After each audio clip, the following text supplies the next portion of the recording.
என் வலிக்கு பின்னாக ஒரு காரணம் இருக்கிறது. என் வேதனைக்கு பின்னாக ஒரு காரணம் இருக்கிறது. அவர்கள் கர்த்தருடைய நினைவுகளையும் அவருடைய யோசனைகளையும் அறியார்கள். ஆமென் சொல்லுங்க பார்க்கலாம். யோவான் 16வது அதிகாரம் 20வது வசனம்.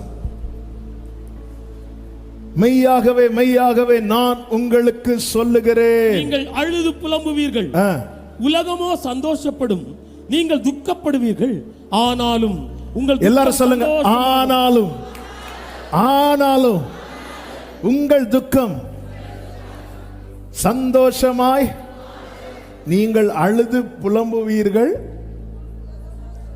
உலகம் அப்ப எதை பார்த்துட்டு இருக்கு? எப்படா இந்த வீட்டில் ஒரு அழுகை கேட்கும்? என்னடா ஃபுல்லா துதியாவே இருக்கு, எப்போ ஒரு புலம்பல் கேட்கும்? உலகம் வெயிட் பண்ணி